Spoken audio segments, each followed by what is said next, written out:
Pois me contaram que o senhor, quando ela começou, fez com que a expulsassem daqui. Libizatnikov ficou vermelho de cólera. Isso é outro mexerico, gritou. Nada disso, de maneira nenhuma, de maneira nenhuma. Tudo isso foi obra de Ekaterina Ivanovna, porque ela não compreende nada.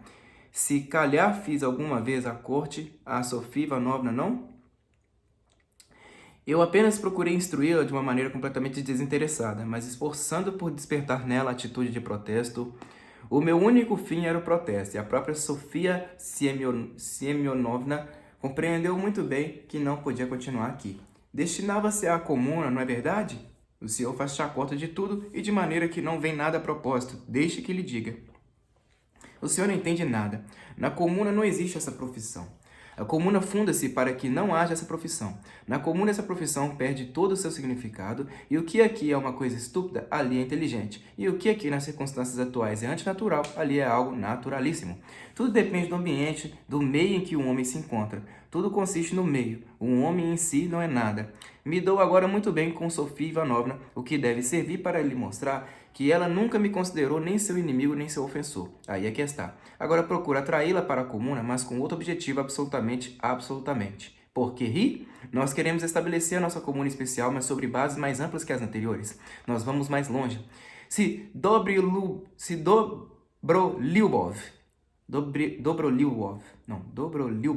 Nikolai, 1836 a 1861.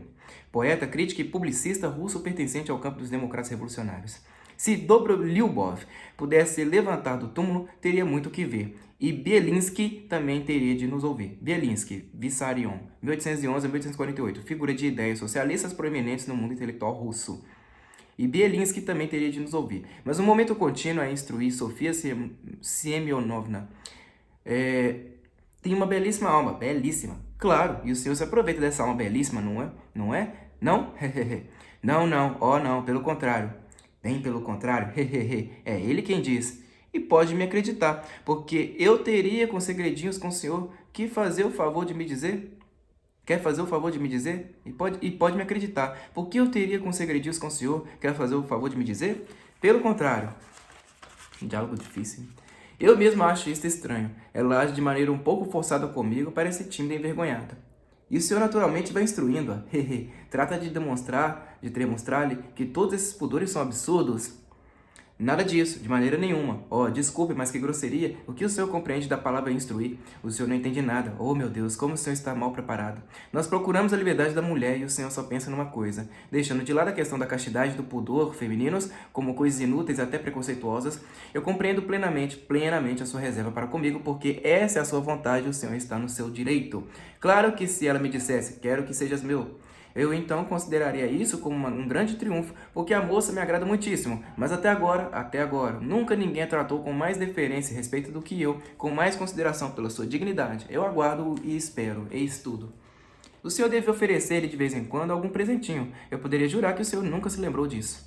O senhor não entende nada, eu repito. Claro que a sua situação é de tal índole, mas isso é outra questão, completamente diferente. E o senhor a despreza simplesmente. Ao se referir a um fato que erroneamente considera digno de desprezo, o senhor está negando consideração humana a um ser humano.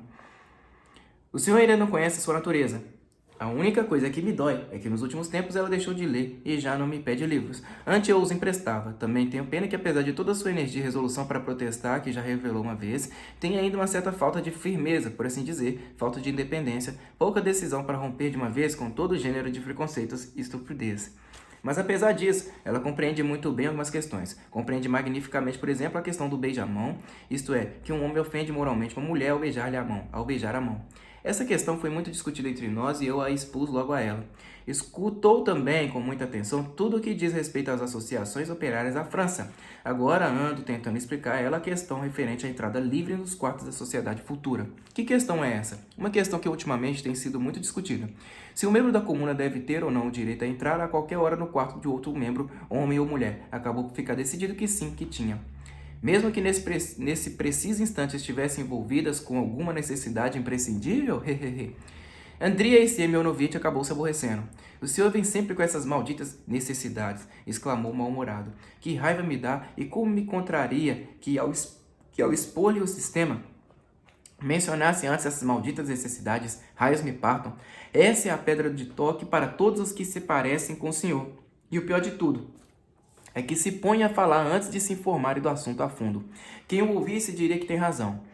E ficam todos orgulhosos como se tivessem razão. Ufa, eu já afirmei várias vezes que não se pode expor essa questão aos noviços, mas sim ao mais antigo de todos, quando já tiverem se transformado em homens bem informados e convictos.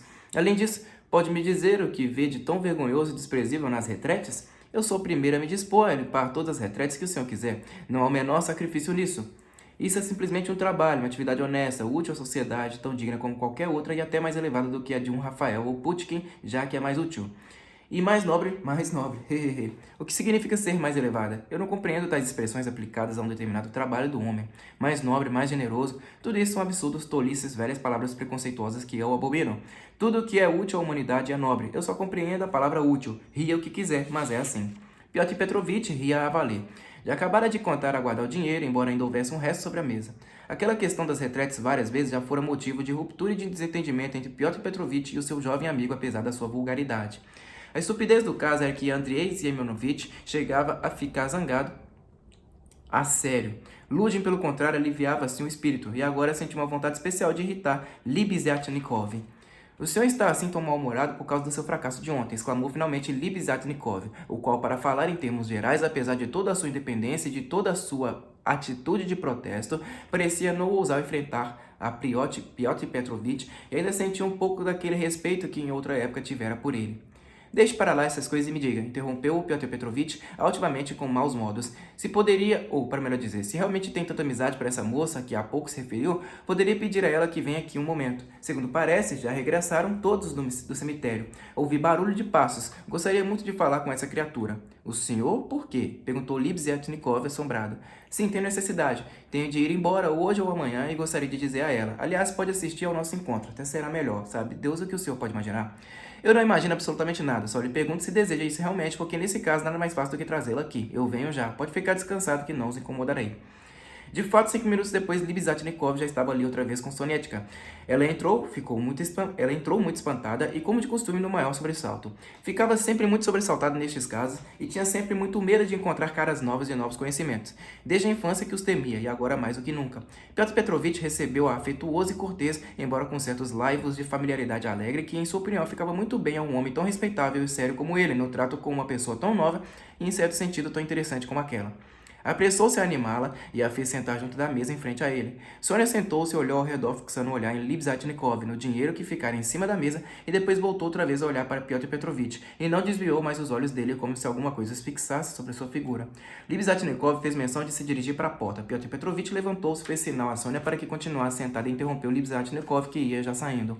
Está aí um tal de Raskolnikov? Ele veio? Perguntou em voz baixa. Raskolnikov? Sim, está aí. Por quê? Sim, ali está. Chegou a um momento apenas já ouvir. Mas por que pergunta isso? Bem, peço-lhe que fique aqui conosco e não me deixe a sós com essa moça. Trata-se de um assunto sem importância, mas sabe Deus o que seriam capazes de dizer. Não quero que Raskolnikov vá para ali dar a língua, está percebendo? Estou, de súbito. De súbito, Libizhatnikov adivinhou. Sim, tem razão. Em minha opinião, o senhor leva suas apreensões longe demais. Mas, no entanto, tem razão. Fico com sua licença. Fico aqui junto da janela e não os incomodo. A meu ver, o senhor tem razão. Piotr Petrovitch voltou para o divã, sentou-se em frente a Sônia, olhou-a atentamente e, de repente, adquiriu um ar seríssimo e até um tanto severo. Diabos, o que está pensando de tudo isso, moça? Sônia acabou ficando completamente alvoroçada. Em primeiro lugar, peça desculpa por mim, Sônia Simonovna, a sua respeitabilíssima mãe. É assim, não? Ekaterina Ivanovna faz às vezes de sua mãe, não é verdade? Começou Piotr Petrovitch muito seriamente, mas, aliás, bastante afetuoso. Era evidente que estava com as melhores intenções. Faz sim, senhor, faz sim, senhor. É como se fosse minha mãe, respondeu Sônia já sobressaltada. Pois peça desculpas por mim a ela, já que por circunstâncias que não dependem de mim, sou obrigada a não assistir à reunião que ela está dando, isto é, ao repasto fúnebre, apesar do amável convite da sua mãe. Está muito bem, eu lhe digo, vou já dizer. E Sônia se levantou do seu lugar, pressurosa. Ainda não lhe disse tudo, continuou Piotr Petrovitch, fazendo-a parar e sorrindo da sua simplicidade e da sua ignorância das conveniências. Bem se vê que ainda não me conhece a amabilíssima Sônia Semyonovna. Se acha que eu ia incomodar e fazer uma pessoa como a senhora vir aqui apenas por um motivo insignificante que só a mim diz respeito. As minhas intenções são outras. Sônia sentou-se logo. As notas de banco de várias cores que ainda continuavam sobre a mesa tornaram a atrair seu olhar, mas depois afastou imediatamente os olhos delas e ergueu-os para Piotr Petrovitch. Pareceu-lhe de repente terrivelmente indecoroso, sobretudo tratando-se dela, olhar para o dinheiro alheio. Olhou então para as lunetas de ouro de Piotr Petrovitch que este tinha na mão esquerda, e também para um grande anel maciço muito bonito com uma pedra amarela que ostentava no dedo anelar da mesma mão. Mas também afastou subitamente o olhar dali e, sem saber para onde havia de olhar, acabou por fixar outra vez os olhos no rosto de Piotr Petrovitch. Depois de uma pausa agora ainda mais séria do que antes, aquele prosseguiu. Tive outra oportunidade de trocar de passagem 2 palavras com a infeliz Ekaterina Ivanovna, 2 palavras que foram suficientes para compreender que ela se encontra numa situação antinatural, se é que é possível, se é que posso falar assim. Sim, apressou-se Sônia, concordando. Embora fosse mais breve, claro dizer, mórbida. Sim, mais breve, claro. Pois é, mórbida. Pois bem, levado por um sentimento de humanidade e por assim dizer, de compaixão, eu gostaria de ser útil a ela em alguma coisa, pois vejo o destino inevitavelmente desgraçado que ela vai ter. Ao que parece, essa misérrima família agora só conta comigo. Permita que lhe faça uma pergunta, interpôs Sônia, de repente. Foi o senhor que ontem se dignou a lhe falar da possibilidade de uma pensão? Porque ontem mesmo ela me disse que o senhor se oferecera para procurar obter-lhe uma pensão, é verdade? Não é bem isso, e em certo sentido isso é até uma tolice. Eu me limitei a lhe falar da possibilidade de obter um socorro, uma vez para a viúva de um funcionário falecido em atividade, desde que ela pudesse contar com pessoas influentes. Mas, segundo parece, seu falecido pai não só não serviu o tempo necessário, como tinha abandonado completamente o serviço nos últimos tempos. Em resumo, ainda que possa haver esperanças, são muito inseguras, porque, na realidade, ela não tem nenhum direito a socorro no caso presente, e até pelo contrário. E ela já estava contando com a pensão. A senhora é desembaraçada. Sim, com a pensão. Porque é muito crédula e muito boa. E por ser tão boa é que acredita em tudo. E tem esse jeito. É verdade. O senhor desculpe, disse Sônia e dispôs-se outra vez a se retirar. Permita-me, ainda não acabei. É verdade, ainda não acabou, balbuciou Sônia. Por isso, sente-se. Sônia ficou terrivelmente sobressaltada e tornou a se sentar pela 3ª vez. Vendo a situação em que ela se encontra, com filhos pequenos infelizes, eu desejaria, conforme já disse, ser útil a ele em alguma coisa, na medida das minhas possibilidades, isto é, apenas na medida das minhas possibilidades e nada mais. Poderia, por exemplo, organizar uma subscrição em seu benefício, ou por assim dizer, uma loteria, ou alguma coisa do gênero, como costumam fazer as pessoas chegadas e até as estranhas, que nestes casos desejam ajudar o próximo. Era precisamente acerca disso que eu queria falar com a senhora, isso eu poderia fazer. Lá isso é, está bem, Deus o ajude. Por isso, balbuciou Sônia, olhando fixamente Piotr Petrovitch. A coisa é viável, mas depois falaremos disso. Isto é, poderemos começar hoje mesmo. Essa noite nos encontraremos, trocaremos ideias e lançaremos, por assim dizer, os fundamentos. Venha aqui essa noite às 7. Espero que Andrei Simonovitch também esteja presente. Mas há uma questão de que preciso tratar antes com toda atenção. Foi precisamente por isso que a incomodei. Sônia Semyonovna, ao lhe pedir que passasse por aqui. A minha opinião concreta é que é impossível e também perigoso entregá-los nas mãos de Ekaterina Ivanovna. A prova disso é esse ágape que hoje se realiza. Ela não conta, para assim dizer, por uma côdea de pão para o dia seguinte, e nem sequer com um par de meias, mas hoje comprou rum da Jamaica e, ao que parece, até vinho de madeira e café. Vi tudo isso quando passei. Amanhã todos voltarão a ficar a seu cargo e terá de prover a todas as suas necessidades, arranjar até o último pedaço de pão para elas, o que é um absurdo. Por esse motivo, em minha opinião, a subscrição deverá ser feita de maneira que a pobre viúva, por assim dizer, não tome conhecimento da sua existência e a menina seja, por exemplo, a única pessoa a saber, concorda? Eu não sei. Ela só fez isso hoje, uma só vez na vida. Tinha muita vontade de honrar a memória do falecido e é muito inteligente. Mas eu farei o que o senhor me disser e ficarei muito, e todos ficarão muito, e Deus também, e os orfãozinhos. Sônia não conseguiu acabar de falar e começou a chorar. Bem, não se esqueça do que acabamos de dizer, e agora queira aceitar essa quantia pela primeira vez para sua mãe, o que representa a minha contribuição pessoal para a subscrição. E desejaria muito que não se fizessem referências ao fato. Aqui está. Como também tenho os meus encargos, não estou em condições. E Piotr Petrovitch estendeu a Sônia uma nota de 10 rublos bem aberta. Sônia pegou, corou, balbuciou umas palavras e se apressou a fazer-lhe uma reverência. Piotr Petrovitch acompanhou até a porta com muita solenidade. Ela saiu finalmente daquele quarto muito comovida e admirada e voltou para junto de Ekaterina Ivanovna na maior perturbação. Durante todo o tempo que a cena durou, Andrei Simonovitch ou permanecia junto da janela ou dava voltas pelo quarto para não interromper o diálogo. Assim que Sônia saiu, aproximou-se imediatamente de Piotr Petrovitch e estendeu-lhe solenemente a mão. Ouvi tudo e vi tudo, disse acentuando a última palavra de maneira especial. Isso é nobre, isso é humano. O senhor queria evitar a gratidão, eu bem vi. E confesso-lhe, embora por princípio não admita a caridade privada, porque ela não só não extirpa radicalmente o mal, como até o fomenta, não posso, no entanto, deixar de reconhecer que viu seu procedimento com satisfação. Sim, senhor, foi uma boa ação. Tudo isso é absurdo, murmurou Piotr Petrovitch, um tanto comovido e como se olhasse com certo receio para Libzhatnikov. Não, não é absurdo. Um homem que ofendido e amargurado como o senhor está por causa do que aconteceu ontem ainda é capaz de pensar na desgraça alheia. Um homem assim, ainda que com sua conduta cometa um erro social, no entanto, é digno de respeito. De maneira nenhuma eu esperava isso do senhor, Piotr Petrovitch. Tendo em conta suas ideias, e o quanto elas prejudicam o senhor. Como aquele insucesso de ontem o perturbou, exclamou o bonachão Andrei Ziamonovitch, sentindo outra vez renascer a sua amizade por Piotr Petrovitch. Mas por quê? Por que o senhor, meu bom Piotr Petrovitch, tinha tanto interesse nesse casamento legal? Por que o senhor exigiu infalivelmente essa legalidade no casamento? Bem, se quiser pode me bater, mas estou tão contente que isso tenha falhado, que o senhor continue a ser livre e não seja um homem completamente perdido para a humanidade. Pronto, já desabafei. Pois fique sabendo que é por isto. Não quero que me ponham os cornos com esse tal de amor livre, nem quero sustentar filhos alheios. Por isso é que eu exijo o casamento legal, disse Ludin para responder alguma coisa. Estava muito preocupado e pensativo. Filhos? O senhor falou em filhos? Exclamou Andrei Semyonovitch, dando um pulo como um cavalo de guerra que ouve um clarim. Filhos? Eis aí um problema social e de importância capital, concordo. Mas esse problema dos filhos se resolve de outra maneira. Alguns não só repudiam essa ideia de ter filhos como toda e qualquer alusão à família, mas deixemos os filhos para depois e vamos agora aos cornos. Confesso-lhe que esse é o meu ponto fraco. Essa repugnante expressão própria de os sardos e tão peculiar a Putkin também não terá sentido algum no dicionário do futuro. Que venha a seus tais cornos. Oh, que deturbação! O que é isso de cornos? E por que precisamente cornos? Que absurdo! Pelo contrário, no amor livre não haverá cornos. Os cornos são simplesmente a consequência natural de todo matrimônio legal, são o seu corretivo, por assim dizer, o protesto, de maneira que, nesse sentido, não tem nada de humilhante. E se alguma vez, suposição absurda, eu chegar a casar legalmente, terei até muita honra nesses malvados cornos. Nesse caso, direi à minha mulher, minha amiga, até hoje a única coisa que sentia por ti era amor, mas agora também te respeito, pois tiveste coragem para protestar. O senhor ri? Isso é porque não tem coragem para se desprender dos preconceitos. Raios me partam, mas eu vou explicar qual é precisamente o aspecto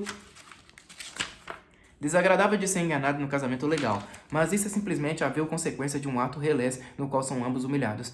Quando os cornos aparecem como no amor livre, então não existem, perdão. São uma coisa sem sentido e até perdem o nome de cornos. Pelo contrário, a sua mulher vai demonstrar lindamente o quanto respeita ao julgá-lo, incapaz de se opor à sua infelicidade e bastante culto para não se vingar dela porque arranjou um novo esposo. Raiz me parto, mas às vezes sonho que se me desse uma mulher, ora, se me casasse, dentro do amor livre ou legalmente, tanto faz, eu mesmo levaria um amante para minha mulher, se ela não se decidisse a procurá-lo. Minha amiga, eu lhe diria, eu te amo, mas além disso eu quero que tu me estimes. É assim mesmo?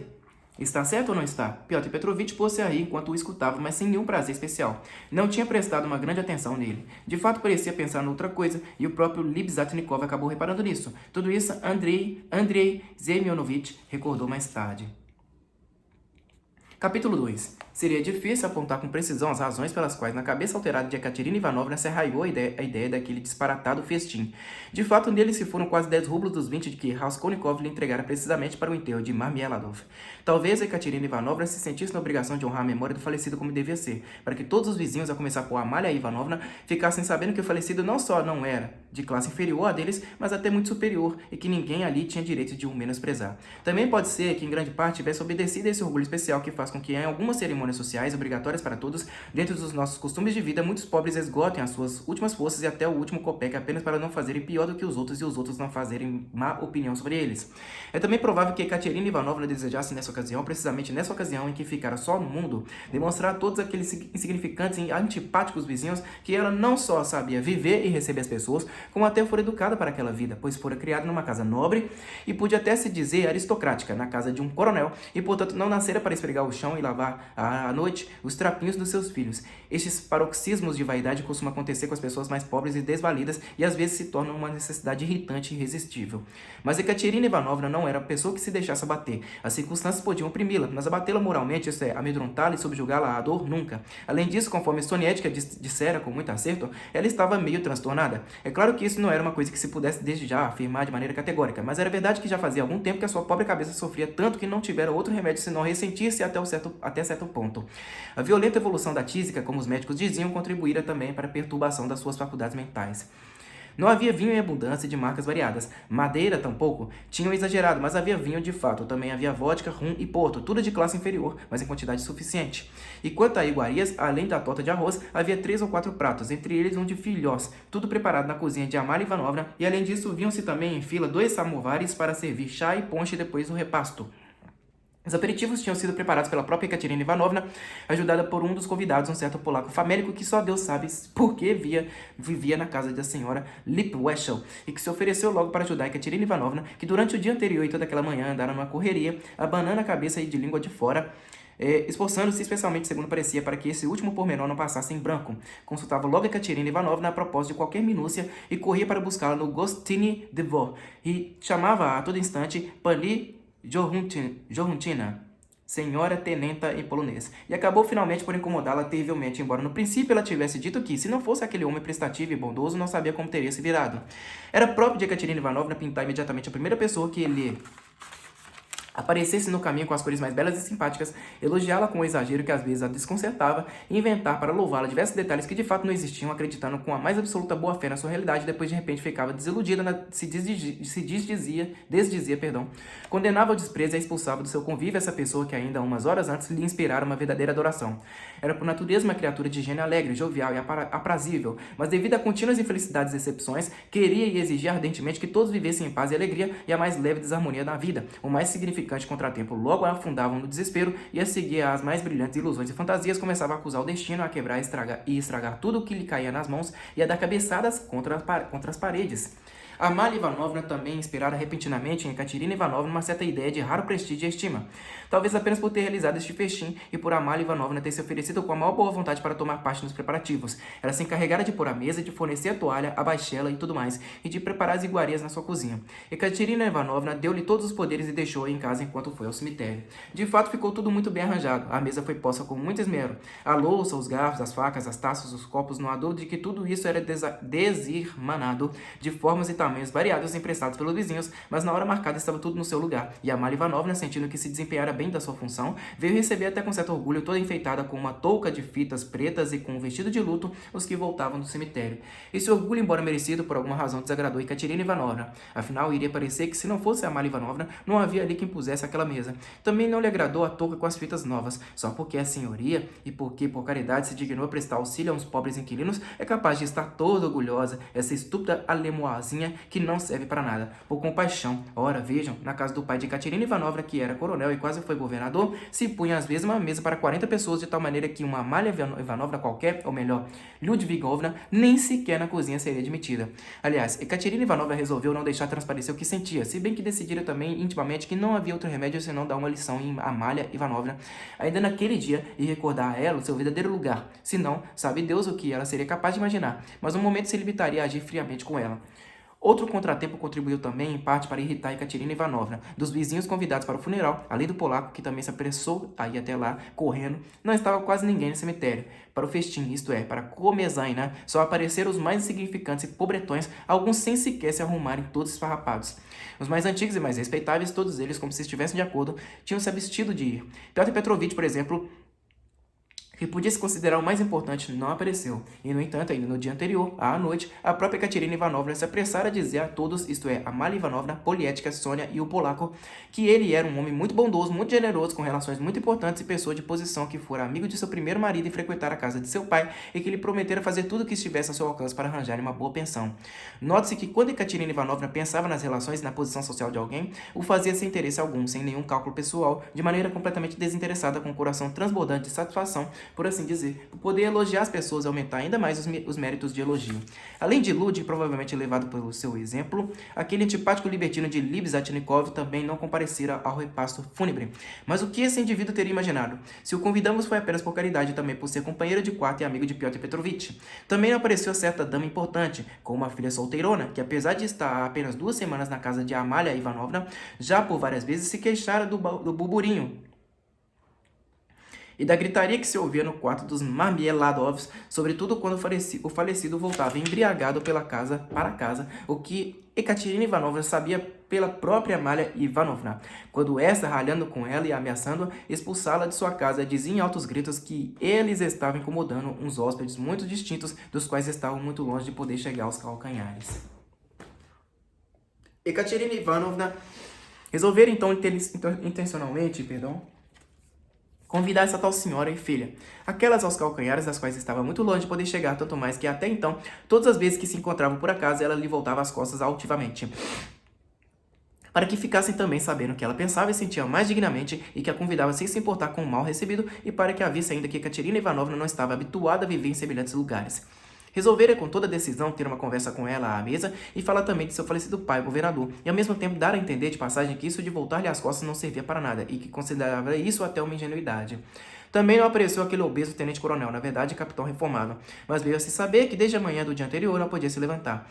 Em resumo, compareceram apenas o polaquinho, o empregadinho achacado e sardento que não falava, com um fraco encebado, sujo e mal cheiroso, e um velhote surdo e quase cego que noutros tempos trabalharam nos Correios e ao qual alguém, desde tempos imemoriais e sem que se soubesse porquê, pagava pensão na casa de Amalia Ivanovna. Veio também o tenente reformado embriagado, na realidade era um simples empregado de administração militar, que não fazia outra coisa senão rir as gargalhadas de uma maneira indecente e estrepitosa. E calcule, sem colete. Um desses convidados sentou-se direto à mesa sem cumprimentar sequer Ekaterina Ivanovna. E por fim apareceu outro em roupão, pois não tinha um traje para vestir. Mas aquilo foi tão vergonhoso que Amalia Ivanovna e o polaquinho juntaram seus esforços para correrem com ele. O polaquinho, por sua vez, levou consigo outros 2 polaquinhos que nunca tinham morado na casa de Amalia Ivanovna, nem ninguém nunca vira na pensão. Tudo isso irritou extraordinariamente Ekaterina Ivanovna. Afinal, para quem é que eu fiz todos esses preparativos? Para arranjar mais espaço, até deixaram de sentar as crianças à mesa, que mesmo sem eles ocupavam todo o quarto, e puseram a mesa deles num canto em cima de uma arca, junto da qual se sentaram os 2 menores num banquinho, e Poliética, por ser a mais velha, ficou encarregada de atendê-los, de dar comida e de assoar os narizinhos deles, como meninos de boa família. Em suma, Ekaterina Ivanovna, quer quisesse, quer não, teve de receber a todos com a maior gravidade, até com soberba. Olhava alguns com especial severidade, e foi com altivez que os convidou a se sentarem à mesa. Como imaginasse que Amalia Ivanovna era a culpada de os outros não terem vindo, começou de súbito a tratá-la com a maior indiferença, tanto que ela o notou logo e ficou altamente ofendida. Semelhante começo não prometia um bom fim, até que se sentaram. Raskolnikov entrou quase no mesmo instante em que regressavam do cemitério. Ekaterina Ivanovna ficou contentíssima quando o viu em primeiro lugar por ser o único conviva bem educado, e além disso porque, como já se sabia, daí a 2 anos iria ocupar uma cátedra na universidade, e em segundo lugar porque veio imediatamente lhe pedir desculpas com o maior respeito por não ter podido, contra sua vontade, comparecer ao funeral. Ela se ocupou logo dele e obrigou-o a sentar à mesa ao seu lado, à sua esquerda. À direita estava Amalia Ivanovna, e apesar da sua contínua vigilância e cuidado para que as iguarias fossem devidamente distribuídas e chegassem a todos, apesar da tosse que a afligia e que a obrigava a se interromper a cada momento, sufocada, e que, segundo parecia, se agravava nos últimos 2 dias, dos 2 últimos dias, dirigia-se constantemente a Raskolnikov e se apressava a desabafar com ele em voz baixa todos os sentimentos que naquele instante a possuíam e toda sua justa indignação pelo fracasso do repasto fúnebre, indignação que se transformava logo a seguir num riso alegre e irreprimível à vista dos comensais ali reunidos, sobretudo à vista da senhoria. A culpada de tudo é aquela ali, não sei se percebe a quem me refiro, é ela. E Ekaterina Ivanovna piscou um olho indicando a senhoria. Olhe para ela, está arregalando os olhos, percebe que estamos falando dela. Como não pode ouvir? Abre os olhos, é uma coruja mesmo, hahaha. Hi, não sei o que ela parece com aquela touca. Já reparou? O que ela quer é que todos fiquem pensando que ela me protege, me dá uma grande honra em sentar-se à minha mesa. Como é natural, eu lhe pedi que convidasse algumas pessoas que tivessem sido amigas do falecido. E veja que espécie de gente ela me trouxe, camponeses e mendigos. Olhe para aquele, nem sequer lavou a cara, parece um animalzinho sobre 2 patas. E aqueles polaquinhos, hahaha, hi. Nunca ninguém os viu aqui. Nunca os vi na minha vida. Ora, vamos ver. Por que eles teriam vindo? É capaz de me dizer? Estão sentados em fila muito cerimoniosamente? Pan, escute, senhor em polonês. Exclamou de repente, dirigindo-se a um deles. Já comeu, filhos? Coma mais. Cerveja, beba cerveja. Não quer vodka? Repare, levantou-se e cumprimenta. Parece que estavam mortos de fome, os pobrezinhos. Não fazem outra coisa senão mastigar. Mas ao menos não fazem barulho, simplesmente para dizer a verdade, tenho medo por causa das colheres de prata da senhoria. Amalia Ivanovna disse de repente, encarando-a e quase em voz alta, se por casualidade lhe roubar as colheres, fique sabendo que eu não me responsabilizo por elas, já a previno, hahaha. Riu dirigindo-se outra vez a Raskolnikov, piscando outra vez o olho para indicar a senhoria e muito contente da sua esperteza. Não deu por nada. Continua sentada de boca aberta. Olha, parece um mocho, um autêntico mocho com a sua touca de fitas novas. Hahaha. Mas de repente aquele riso se transformou numa tosse irreprimível que durou 5 minutos, pô. Apareceu um pouco de sangue no seu lenço e correu-lhe grossas gotas de suor pela sua testa. Em silêncio mostrou o sangue a Raskolnikov e, respirando com dificuldade, tornou a falar ao ouvido dele extraordinariamente agitado e com manchas vermelhas nas faces. Ora veja, eu confiei a ela a missão bem delicada de convidar uma senhora e a filha. Sabe a quem me refiro? Para isso era preciso empregar maneiras muito corretas, proceder com a maior habilidade, mas ela se portou de tal maneira que a burra dessa forasteira, essa velha carga de ossos, essa insignificante provinciana que não passa de uma viúva de um major que veio para cá tratar de uma pensão e varrer as antecâmaras com a cauda do vestido e que com 55 anos ainda pinta o cabelo, se empoa e põe carmim, todo mundo sabe. Essa velha, como lhe disse, não só se a digna ouvir, como nem sequer me mandou pedir desculpas, uma vez que não podia vir, como manda a mais elementar cortesia nestes casos. Também não consigo compreender como é que Piotr Petrovitch não veio. Mas onde está, Sônia? Ah, foi lá dentro. Olha, aqui está finalmente. Que houve, Sônia? Onde é que foste? É estranho que tu também tenhas sido tão pouco pontual no enterro de teu pai, Rodion Romanovich. Ela fica ao teu lado. Aqui está teu lugar, Sônia. Te serve do que quiseres. Come peixe é o melhor. Os bolinhos já vêm. E aos meninos deram bolinhos? Poliética, tu tens de tudo aí? Hihi, bem, vê se tens juizinho, Liena. E tu, Kolya, não mexas assim os pés. Te senta como um menino bem educado. Que dizes, Sonietka? Sônia apressou-se a transmitir-lhe as desculpas de Piotr Petrovitch, esforçando-se por falar alto para que todos pudessem ouvir, e escolhendo as palavras às mesmas que usara Piotr Petrovitch, que ela acentuava ainda mais, acrescentou que Piotr Petrovitch a encarregara especialmente de dizer que logo que fosse possível, ele viria para tratar de certos assuntos, entre aspas, a sós, e ver o que se poderia tentar fazer dali para diante, etc, etc. Sônia sabia que aquilo aplacaria o mau humor e tranquilizaria a Ekaterina Ivanovna, que a lisonjearia e, o que era mais importante, satisfaria o seu orgulho. Estava sentada junto de Raskolnikov, ao qual fizeram um leve cumprimento e lançaram um olhar breve e curioso, mas durante o resto do tempo evitou olhar e falar com ele. Estava também com um ar pensativo, embora olhasse de frente a Ekaterina Ivanovna para lhe agradar. Nem ela nem Ekaterina Ivanovna estavam de luto, por não terem a roupa necessária, mas Sônia usava um vestido cinza escuro e Ekaterina Ivanovna usava o único que tinha de algodão simples, escuro e com rigor. A notícia de Piotr Petrovitch correu rapidamente. Depois de ter escutado gravemente Sônia, Ekaterina Ivanovna perguntou-lhe com a mesma gravidade: como está de saúde Piotr Petrovitch? Depois, devagar e quase em voz alta, sussurrou a Raskolnikov que de fato teria sido estranho um cavalheiro tão respeitável e digno como Piotr Petrovitch pôr-se ao lado daquela gente tão estranha, apesar de todas as ligações com a sua família e da velha amizade com seu pai. Já pode ver como eu agradeço a você, muito especialmente, Rodion Romanovich, por não ter recusado a minha hospitalidade, apesar do ambiente, acrescentou quase em voz alta, embora eu tenha certeza de que foi apenas a sua especial amizade pelo meu falecido marido que o levou a cumprir a sua palavra. Por não ter recusado a minha hospitalidade, literalmente o meu pão e o meu sal. Depois tornou outra vez a correr os olhos com altivez e dignidade pelos convidados e de repente perguntou num tom especialmente preocupado e em voz alta ao velhote surdo: não quer mais carne assada? Deram um livinho do porto? O velhote não respondeu e demorou muito a compreender aquilo que lhe perguntavam, até que os seus companheiros de mesa lhe explicaram para se divertirem. Ela ficou olhando com a boca muito aberta, o que aumentou ainda mais a hilaridade geral. Mas que tolo, repare. Mas por que o trouxeram? Quanto a Piotr Petrovitch, nunca duvidei, continuou a lhe dizer Ekaterina Ivanovna. E é claro que não se parece. E falando assim, com uma voz rude e forte, e com uma cara muito severa, encarou Amalia Ivanovna de tal maneira que essa ficou assustada, que não se parece com essas tipas pretensiosas de casaquinho que na casa do papai não seriam aceitas nem como cozinheiras, e as quais o meu falecido marido fez uma honra em receber, e isso devido apenas à sua grande bondade. Sim, ele gostava de beber. Era um apaixonado pela bebida, exclamou de repente o oficial reformado, esvaziando seu 12º copo de vodka. Nossa Deus.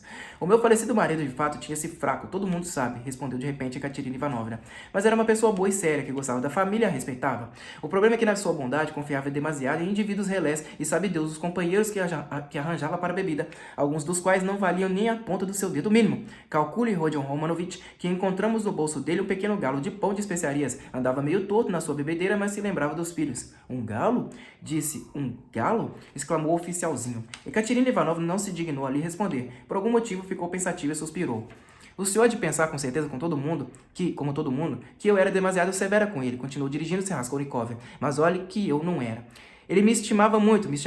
Era uma boa alma. E que pena eu tinha dele algumas vezes. Sentava-se num canto e começava a olhar para mim. Eu tinha muita pena dele e vontade de acariciá-lo, mas depois pensava, dá carinho que ele volta logo a se embebedar. Só com severidade se podia conseguir alguma coisa dele. Sim, às vezes eu tinha que puxá-lo pelos cabelos. Isso acontecia, tornou a dizer a mesma pessoa de antes enchendo outro copo de vodka. Para alguns brutamontes não só seria conveniente puxar-lhes os cabelos, como também surrá-los com um pau de vassoura. Fique sabendo que não estou me referindo ao falecido, disse Katerina Ivanovna. As manchas vermelhas das suas faces tornavam-se cada vez mais vivas, seu peito arquejava. Um minuto mais e estaria pronto a armar um escândalo. Muitos se puseram a rir, outros deram mostras de se divertirem com aquilo. Começaram a atiçar o oficial reformado e a sussurrar-lhe qualquer coisa ao ouvido. Parecia que queriam excitá-lo. Permita que lhe pergunte a quem se refere, começou o ex-oficial. Isto é, a que propósito, pode me dizer? Embora no fim das contas não seja preciso, isso é um absurdo. Como se trata de uma viúva, de uma pobre viúva, eu lhe desculpo. Vá lá, e tornou a encher o copo de vodka. Raskolnikov continuava sentado e escutava em silêncio e com repugnância. Por delicadeza, fingia comer as iguarias que a todo momento Ekaterina Ivanovna lhe punha no prato, e apenas para não decepcioná-la. Olhava para Sônia com muita atenção, mas Sônia estava muito inquieta e preocupada. Tinha um pressentimento de que o festim fúnebre não iria acabar bem e acompanhava com receio o crescente nervosismo de Ekaterina Ivanovna. Sabia que, entre os outros motivos, o que levara as tais duas senhoras de fora a recusarem tão depreciativamente o convite de Ekaterina Ivanovna fora ela, Sônia. Ouvira a própria Amalia Ivanovna dizer que a mãe até se ofendera com o convite e que fizera esta pergunta. Como seria possível assentar sua filha ao lado daquela moça? Sônia pressentia que Ekaterina Ivanovna devia estar mais ou menos a par daquilo e a ofensa que tinham feito a ela. Sônia significava para Ekaterina Ivanovna mais do que se a tivessem ofendido pessoalmente aos seus filhos ou ao marido. Enfim, aquilo era uma ofensa terrível e Sônia sabia bem que Ekaterina Ivanovna não sossegaria enquanto não tivesse demonstrado àquelas duas pretensiosas que elas eram, etc, etc. Houve alguém que, do outro extremo da mesa, enviou a Sônia um prato no qual pusera 2 corações de pão preto atravessados por uma flecha. Ekaterina Ivanovna ficou vermelha e declarou imediatamente em voz alta que aquele que fizera aquilo era com certeza um bêbado estúpido. Vou parar por aqui, pessoal, na página 420 do livro. Na próxima leitura eu vou tentar chegar até a página 440, tá? Agora eu tô fazendo essa leitura aí de 20 em 20 páginas, tá? E, bom... acho que vão faltar mais 8 leituras aqui, 8 vídeos para o canal para eu finalizar a leitura desta grande obra de Fyodor Dostoiévski. Muito obrigado a todos, até a próxima e falou!